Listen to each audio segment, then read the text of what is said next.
We are a river city, a bold city, the First Coast, a place to create and to belong. Here, the sun shines a little brighter, and so do the people.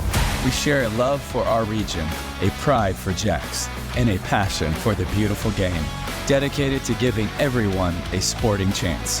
Together, we will elevate soccer and sport in our community by lifting every voice. We are Sporting Club Jacksonville. We are Sporting JAX.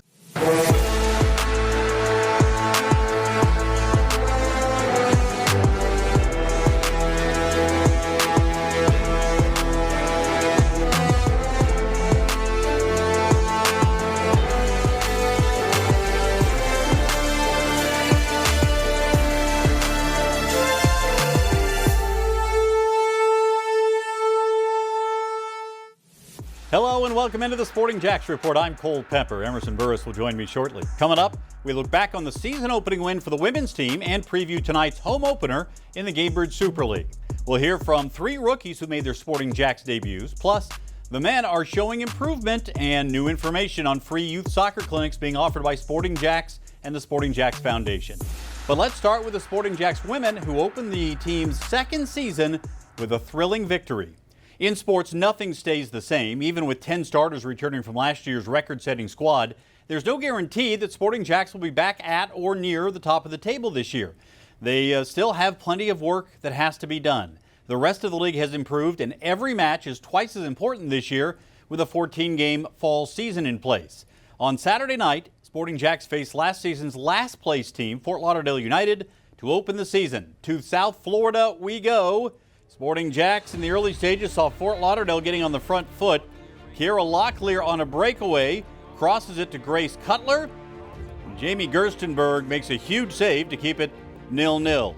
Early moments of the second half, off a free kick from distance, Ella Simpson gets a foot to it.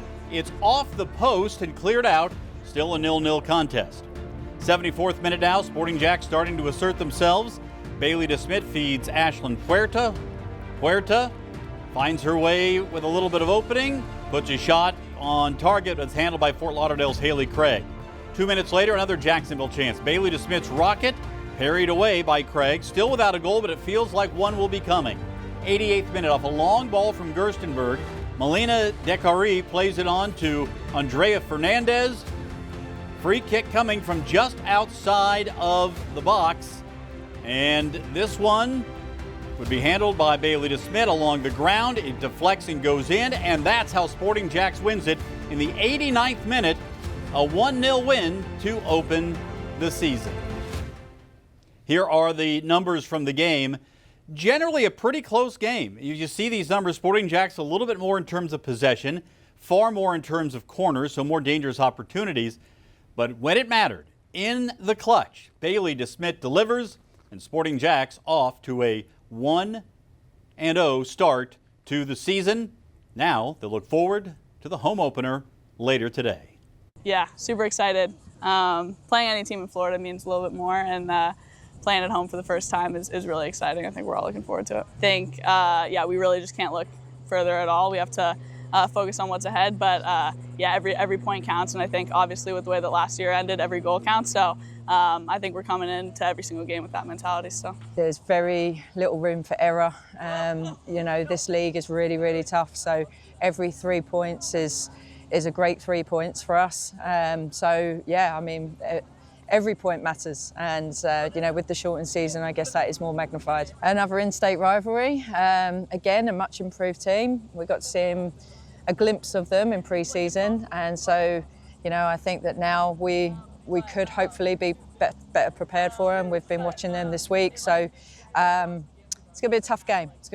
We've got some top players, special talent, ones that are familiar with the league already. So experience on the field, new coaching staff, new ideas. Well, let's now welcome in Sam Bohan, who will call the game with me tonight. Sam, what did you see from Sporting JAX in the opener? Yeah, I think it was a typical opening game of a season. I think for a team like Sporting JAX that really leans heavily on possession, there was a bit of more disconnected passes and things like that, but that's so normal coming into the opening game of a season. So I think that that's something as time goes by, they'll kind of iron those things out. But that's the challenge of a 14-game season, right? Is you just don't have the same luxury of time like you would in a normal season. So and I think one of the greatest takeaways for Stacey Balaam and staff will be that they found a way to win. That wasn't their best performance. I think that they would acknowledge that, but they still found a way to win. You could see at about the 70-minute mark, things started to change. The momentum started to move in Sporting JAX's way, and they figured out a way to get on the board and get those 3 points. So that's a great thing of confidence, to have going into the rest of the season. Yeah, interesting that you mentioned the 70th minute. It's about the time the subs started coming on, bringing some fresh legs onto the pitch. Yeah, I mean, I think you saw that Fort Lauderdale was having a little bit of success attacking down Sporting JAX's right-hand side. And so the first change with Mia Swinton coming in, I think that helped. Just some fresh legs, like you said, because Illig had done a lot of running in that first 70 minutes. And so I think that was a great change by the staff at Sporting JAX. And you could see then they could start to build a little bit more. Their starting point of possession was a little bit higher up the field, and that's where Sporting JAX gets very dangerous, when they can start their offense on the opponent's side of the field, and that's trouble for the team they're playing. All right, let's look ahead to tonight's game against Tampa Bay. A revamped roster for the Sun. What are you expecting? A lot of familiar names. When I looked at the roster earlier this week, a lot of names we recognize, both from being, in the Gainbridge Super League and maybe some college ranks as well. So there's definitely talent. And again, Denise Schultz-Brown and staff, the challenge of getting them together. But if I was that staff at Tampa Bay, I would be really happy with how that team showed grit and determination to keep fighting and scoring the equalizer in the 93rd minute. They also have a tough schedule. Their 3 games in August are all away. So this is the second of the 3. And so, sometimes that can work in favor of a team where you get really tight on the road and you can kind of connect in a different way than you would at home. So it'll be interesting to see on Saturday.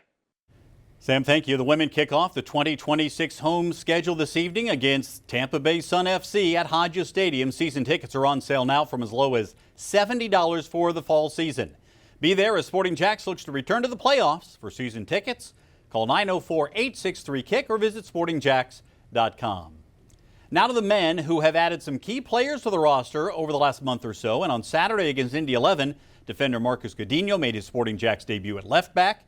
Jean Mota made his first start for the club in the midfield, and Juan Kuzain made his return to the lineup after debuting with the Malaysian national team. It was a new look starting 11, and it looked good. To Hodges Stadium we go. Sporting JAX facing Indy 11 for the second time this season.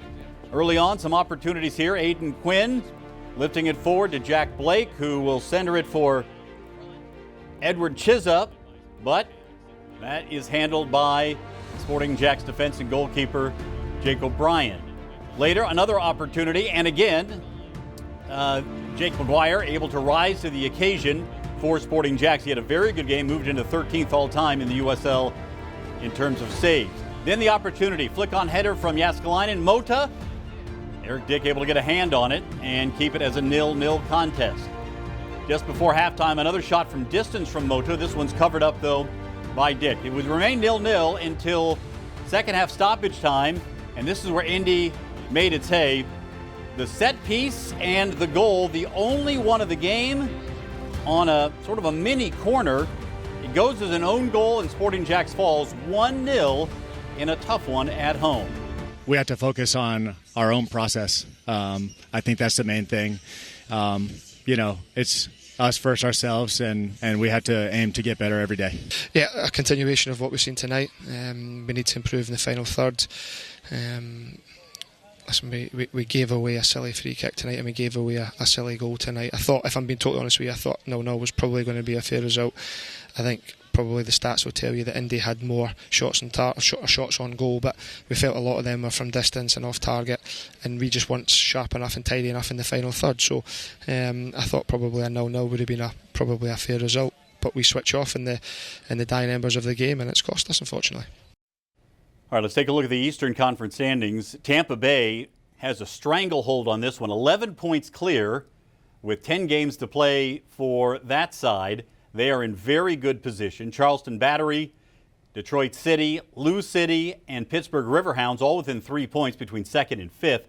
Remember, the top 8 will make it to the postseason. Now, the good news is for Sporting JAX, the rest of the schedule, a lot of these teams that are down at the bottom part of the table, so an opportunity, if they continue to improve, to pick up some results as the season's final third continues. Meanwhile, in the West, very, very tight. As you see, Orange County on top, just a 1-point bulge against New Mexico United, 1 point back San Antonio, another point back. I mean, you just go down. 1 point or no point separating each of these teams through the top 9 when you talk about their closest competitor. Only Monterey Bay really probably feels like they're not in a playoff chase. Everybody else with a chance to make it to the top 8 by the time the season comes to a close. Let's now welcome in Corey Herzog. Corey, Sporting JAX starting to get some of the players back who have been injured. What are you expecting over the next couple of matches? I really liked it. I like them attacking-wise. I like Mota finding the ball, wanting the ball, and getting on and making those turns for hopefully now building those relationships for through balls for the wingers or Jääskeläinen up top. But I thought it was very good. Obviously, they didn't win the game, but I thought it was better in possession, and they looked a little bit more dangerous. Were you surprised that with a back four that had never played together, that they were able to not allow Indy really much of an opportunity until the stoppage time winner? Yeah, I felt like with all the experience coming in, they didn't really have any chances. And usually in the Sporting JAX games that we've been watching, there's been a lot of breakaways, been a lot of chances, been a lot of uh-oh moments. And I can't think of maybe 1 or 2, but I thought it was very good organized and having those experience on the field to help with that. Now, we also talked about looking ahead. The schedule does lay out for some opportunities for Sporting JAX. What do they need to do to take advantage of those opportunities and get some results? Yeah, just playing like they did last game, but now creating and finishing those chances. If they can get 1 win coming up here against, I think it's their next game, and get 3 points there, and then they can go on a little bit of a run, and you never know what could happen. All right, Corey, thank you. Here is what's coming up for Sporting JAX. At Birmingham today, next week at Brooklyn, then back home on September the 5th against Lexington. That's a team that's right on the cusp of the playoffs in the West. Rhode Island, similar situation in the East. But an opportunity for Sporting JAX to get some momentum here toward the end of the season. For tickets to those home games in September, call 904-863-KICK or go to sportingjax.com. And congratulations to season ticket holder Jason O'Brien, who won a 2-year lease on a new Honda from Honda the Avenues on Saturday. O'Brien was the lucky winner. Every ticket scanned had a chance to win, but it's Jason who drives away with the new Honda. Congratulations and happy driving from Sporting JAX and Honda of the Avenues. Coming up, we saw some Sporting JAX firsts from the women's team. How 3 new faces fared in their Gainbridge Super League debuts. That's next as the Sporting JAX report rolls on.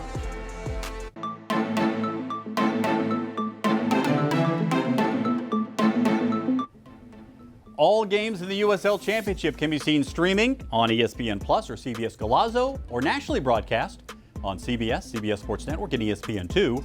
All men's home games can be seen on Channel 4 or CW17. And with the Gainbridge Super League kicking off today, a reminder that this past weekend, every game in the league streams live on Peacock. Sporting JAX home games are aired locally on Channel 4 and CW17. Time now for our Ascension St. Vincent's Player Spotlight. And this week, Emerson Burris, she sat down with the new players on the women's team who made their Sporting JAX debuts on Saturday. Absolutely. The women's team welcomes several new faces to the pitch against Fort Lauderdale United, including 2 players making their professional debuts. Maya Swinton and Melina Deckery stepped onto the field for the first time as professionals, while Macy Teeter also made her Sporting JAX debut, and all 3 made an immediate impact in the second half. Now it is Maya Swinton who will come on for Maggie Illig. Macy Teeter comes on for Paige Kenton. So now Melina Deckery comes on. I was super excited. I mean, it was just an amazing experience just to be out there for the first time, and I just wanted to make my family proud. Obviously there was a little bit of nerves in there, but no, I mean, soccer is soccer, you know. You play, you pass the ball, you move, you receive. The pressure, I wasn't expecting it. Obviously the tempo of the play was very, very fast, especially in the last 10 minutes. Like I was saying, super chaotic. So, but no, I enjoyed it. I was super excited. I think the team did a good job of breaking them down, and I was able to find some good pockets and play and just be part of the team. Playing home is just different. Yeah. Love playing home. Well, obviously I haven't played there yet, but it's our home field, so we gotta love it. But I'm excited. I hope the team's excited. And I'm ready to get after it with the team, and I just hope that we do well. Super excited. First one at home, first time on the field, so can't wait to get out there. It's a really special day for them. You know, we made an announcement at the beginning of the game to celebrate that moment, that it was going to be, you know, their first time to pull on the jersey officially and represent us, and we just were proud that they were part of our family and part of this organisation, and you know, they have a bright future ahead of them here at the club, and so we wish them, you know, the best of luck moving forward into the season, because we know that they're special players, special people, and really pleased for them that they got their debuts.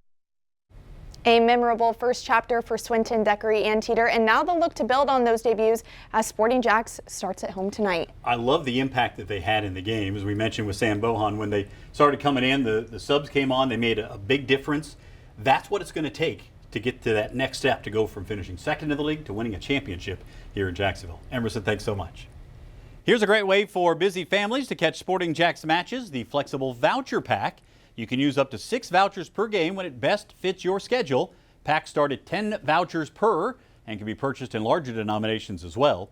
Call 904-863-KICK or visit sportingjax.com for more. Coming up, the Sporting JAX Academy, putting safety first. The hands-on training coaches are getting to be prepared when an emergency happens. That's next as the Sporting JAX Report rolls on.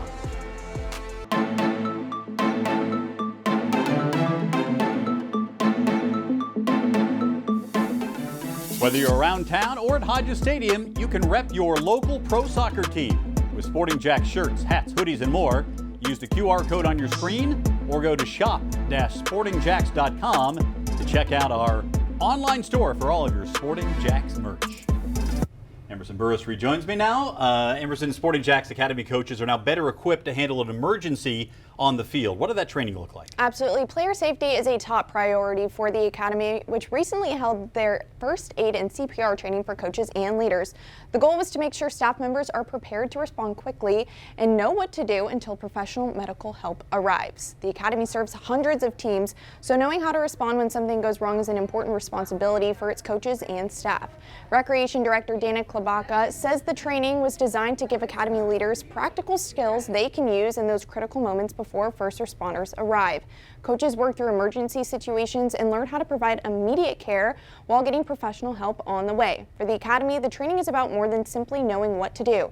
It's to do in an emergency. It's about creating an environment where players and their families can feel confident they are in good hands. Instructor started with just one. We learned about, CPR on a baby as well as a young athlete and an adult, and how to make sure that we could save them until the ambulance arrived. The first aid, we learned how to bandage a head. If someone was to get hurt, like blood gushing, like what we could do to help maintain that injury until an ambulance arrives. And then the last thing and the most important thing is, of course, that AED. We learned, hey, call 911. Hey, go get that, AED. And then right then and there, one of us would be helping that player until the ambulance arrived. Thousands of players at our club. So taking their safety, that's our number one top priority at our club. So being prepared to know how to treat these injuries, that's really going to move us a step forward to keep our players safe and know that our families trust us with their children at that time. Klobaka says the training is part of the Academy's commitment to providing a safe, professional, and positive environment for its players and their families. We talk a lot about developing players, young players, as people. All of that is important. It all takes a backseat to safety, though. I think this really tells you an awful lot about how important safety is taken by the Sporting JAX Academy coaches. Absolutely. What a great opportunity. The only thing that kept coming to mind as watching the CPR videos is staying alive. Yeah, that's Doing right. it to the beat of the song. Emerson, thanks so much. For more on Sporting JAX and the world of soccer, join me every Tuesday night at 6 on 1010XL. I'm joined by the coaches, Stacey Balaam and Liam Fox, plus Sporting JAX players. It's the Sporting JAX Coaches Show, presented by Honda of the Avenues. You can listen on air at 1010 a.m., online or on demand at 1010XL.com. And for behind-the-scenes conversations about Sporting JAX, join Emerson, Tony Allegretti, and me on the Sporting Pod.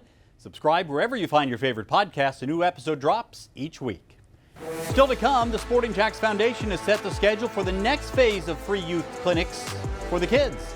We'll share the details as the Sporting JAX report rolls on.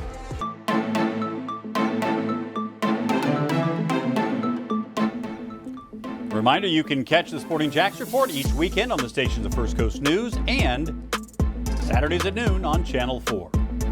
Time now for our Community Spotlight, presented by Honda of the Avenues. This week, we're looking ahead to the next round of free soccer clinics being put on by the Sporting JAX Foundation. The foundation continues to bring soccer to kids who don't otherwise have access to the game. In the past, free clinics have been held at the KIPP Bold City High School, the Boys and Girls Club, on the mini pitch Sporting JAX helped to get installed, and city parks in Arlington and the North Side. Mike Johnson, the former JU head coach who heads up the clinics, says he hopes to see even more kids fall in love with the game as a result of these opportunities. Yeah, it's been great just getting out and just being able to give kids that never experienced the sport, an opportunity to be involved, to be in a World Cup year, to see the excitement of what soccer really is worldwide. And obviously our vision is to get these kids playing on teams.